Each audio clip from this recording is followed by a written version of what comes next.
মৃত ছিলাম। জি, আপনি মনে করবেন যে আপনি মৃত ছিলেন।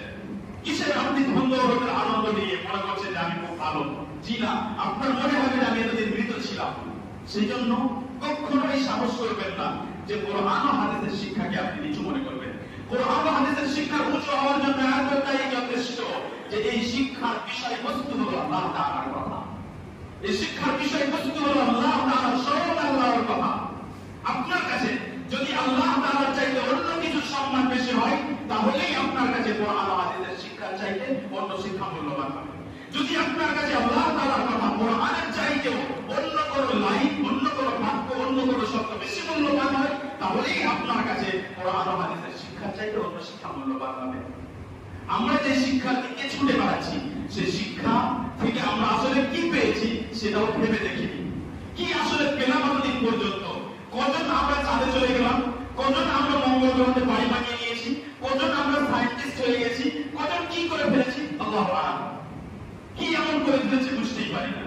কিন্তু যা হারিয়েছি তা হলো আল্লাহ তাআলা, যা হারিয়েছি তা হলো আল্লাহ তাআলার ভালোবাসা, যা হারিয়েছি তা হলো কোরআনে কারীম। যে কোরআনের এক একটি অক্ষরে আপনি এত কি লিখে জমা করতে পারবেন, অগণিত লিখে জমা করতে পারবেন, সেই কোরআন আপনি হারিয়েছেন। আপনি জানেন না আপনি কি হারিয়ে ফেলেছেন। মানুষ কেঁদে ছাড়া, মানুষ কাঁদতে কাঁদতে নিজেকে কন্ট্রোল করতে পারে না কোরআনে কারীম তেলাওয়াত করতে করতে। আপনি জানেন না যে আপনি কি হারিয়ে ফেলেছেন। আপনি জানেন না যে আপনি কোন নিয়ামত থেকে এখনো বঞ্চিত। কোরআনের এক একটি অক্ষর, কোরআনের এক একটি বাক্য আপনার হাত ধরে, আপনার চোখে আঙ্গুল দিয়ে আপনাকে সব সময় কথা বোঝাবো যে আপনি পৃথিবীতে যেইভাবে চলাচল করছেন সেটা ভুল। আপনি যেই মুহূর্তে কোনো মানুষের কাছ থেকে বড় কষ্ট পেতেন, কোরআনের কারীমের তেলাওয়াত করলে সেই কষ্ট দূরীভূত হতো। কোরআনের বিভিন্ন জায়গায় রাসূলদেরকে, নবীগণকে আল্লাহ তাআলা সান্ত্বনা দিয়েছেন। এদের কথায় কষ্ট নিয়েন না, এরা আপনাকে যা বলছে আপনি কষ্ট নিয়েন না, ধৈর্য ধারণ করুন। আপনি সেই লাইন পড়ে নিজের মধ্যে শান্তি পেতেন। আজ মানুষ বলে আমি ডিপ্রেশনে চলে গেছি।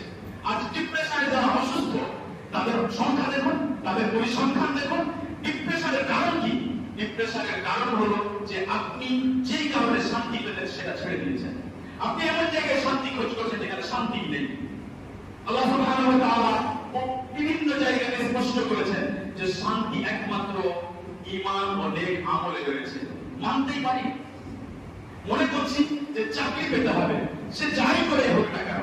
মনে করছি পয়সা জমা করতে হবে, সুদে ডুবে যায়, লোনে ডুবে যায়, মানুষের কাছ থেকে সমস্ত পয়সা জমা করে দিই, দখল করে দিই, বন্ধুদেরকে মিরাজ না দিই, যেভাবে হোক না কেন সম্পত্তি জমা করতে হবে, আর তারপরে আমি শান্তি পেয়ে যাব।